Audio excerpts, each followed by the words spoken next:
What's going on, everybody? It's Chris. Welcome back to the GM's office. What a night it was in the NBA, though. I'm recording this at like 2 in the morning, so if I space out or I lose my train of thought, bear with me. But oh my goodness, Trae Young was traded to the Washington Wizards for CJ McCollum and Corey Kispert. Let's break it down.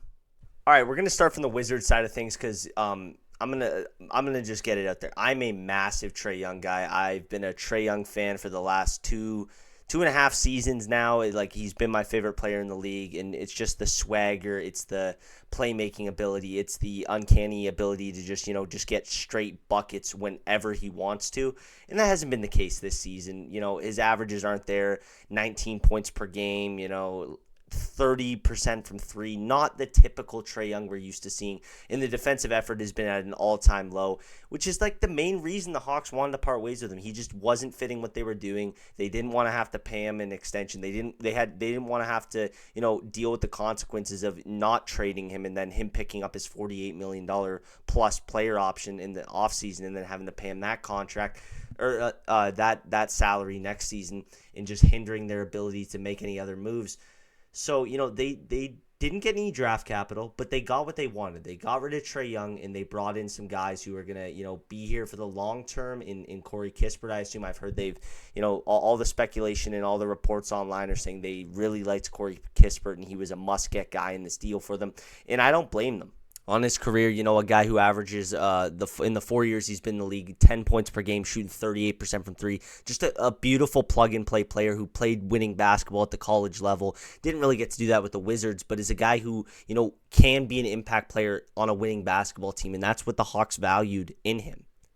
They also, getting CJ McCollum, who is an Iron Man. His first game missed of the season was tonight because he was getting traded. His 35 games at his age, averaging 18 points per game, shooting 45% from the field, and being a leader for the Wizards both on and off the court.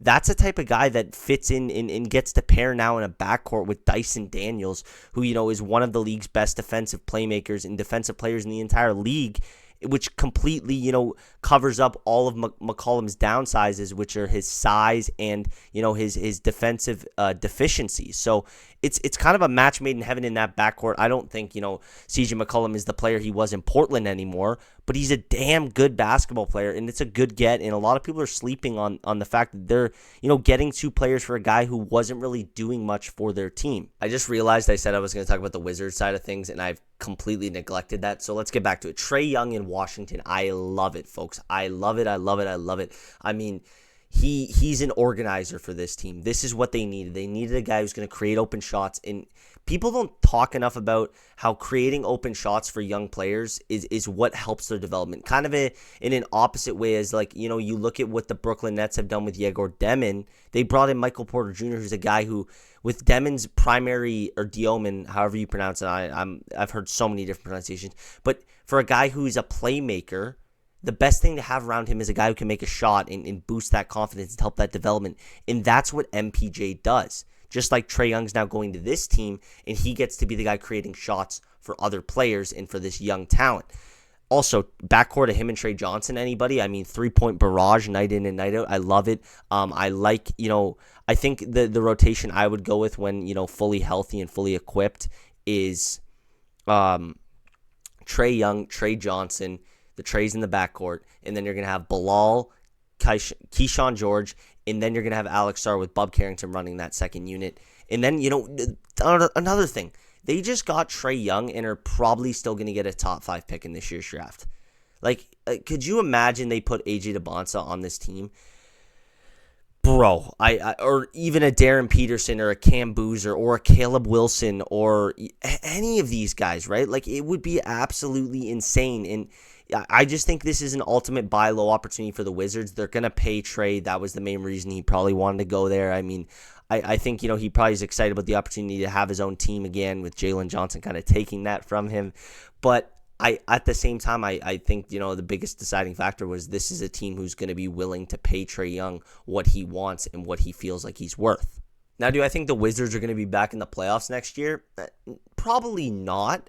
But I think this, gives them something to look forward to as they continue to build out this young roster and gives them a guy they can lean on to take that last shot. This is a team.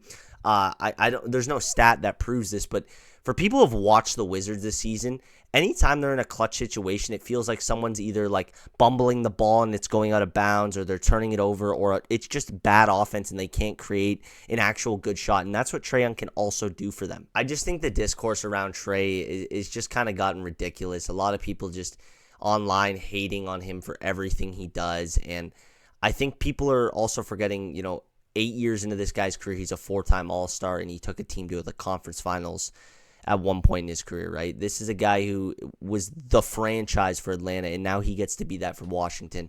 I think that's a great thing. I also think this means, they're really, the pressure is on to Brian Keefe to, make this team at least look competent the rest of the season, because if not, I think he gets the boot, and they're going to bring in a guy who, maybe a Mike Malone, a guy who, they think can build a winning culture for them. And I think this kind of it accelerates their timeline from a team that I think is going to be ready to be a solid playoff team, what I thought maybe in 4 or 5 years, to maybe a team in 2 years from now is a top 6 seed in the Eastern Conference. So exciting stuff coming in Washington, but let's move on to the Hawks. Now, I kind of already talked about the Hawks and how much I love the fit of CJ McCollum in the backcourt with Dyson Daniels. I love Corey Kispert coming off the bench. But the other moving piece with this is Anthony Davis. All the reports are saying the next move for the Hawks is they're going to go get AD.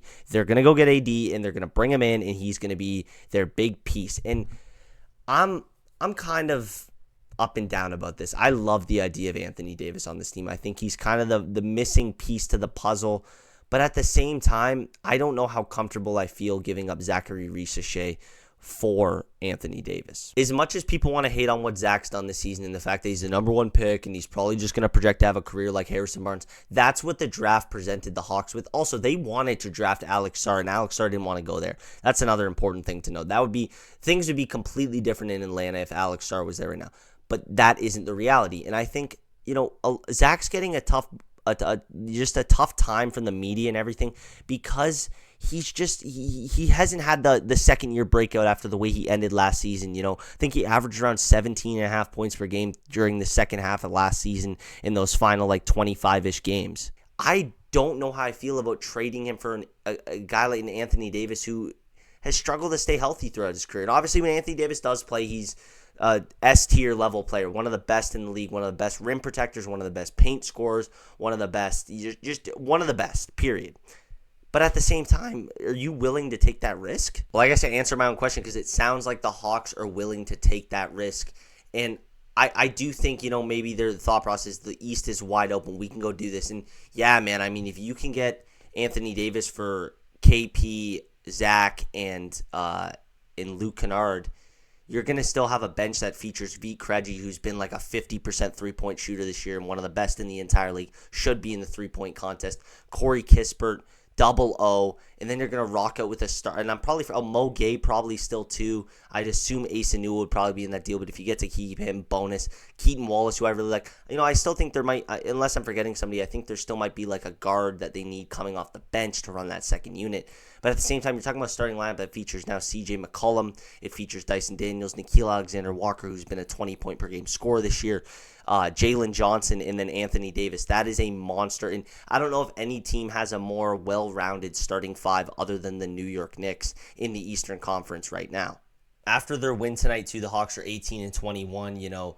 They're the 9th seed. They're only 3.5 games back of the Magic, who are the first team out of the play-in.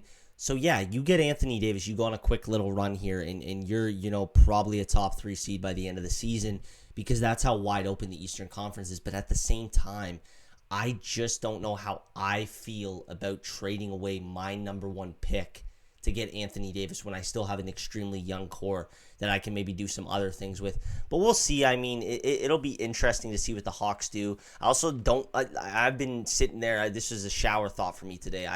I was trying to figure out what the heck is Quinn Snyder, like what's his deal? Because he's a defensive-minded coach. We've known that about him for years. I mean, the Utah Jazz those years were a dominant defense. He comes from the Popovich tree.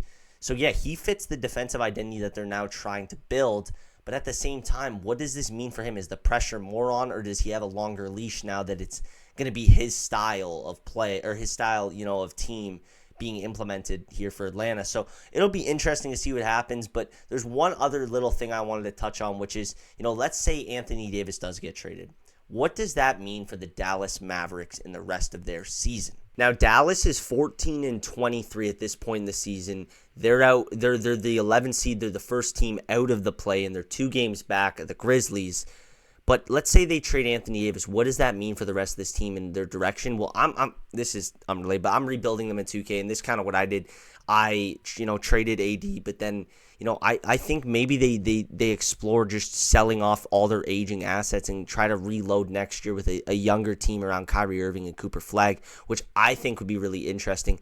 But they have a ton of assets that teams would want. If they decide to trade AD and they go fire sale with this new direction, the post Nico Harrison era, that would be so interesting to me. I mean, when we're talking about Klay Thompson, I think Najee Marshall is the most valuable. He would instantly become like the most valuable role player on the market if he was made available. Max Christie, even though he's young and they probably want to keep him, he's another guy who I think teams would call on because he's been great this season.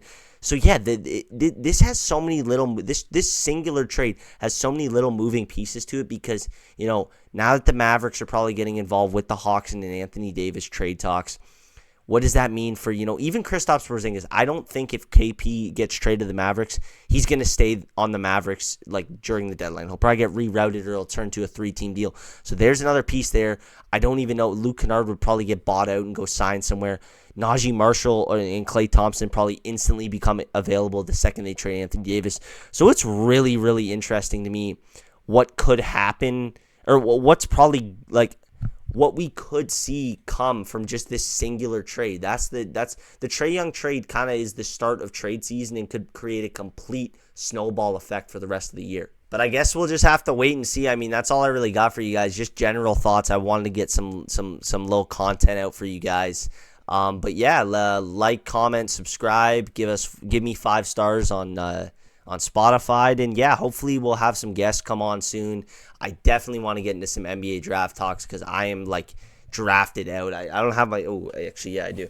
I have my notebook here, man. This thing is just full with scouting reports recently. I mean, just deep dive Joshua Jeffries, did more stuff on or more research on Hans Steinbach out of Washington, who I think that kid's going to be special. The Baron Philon, my favorite guard in the entire draft. Love watching him.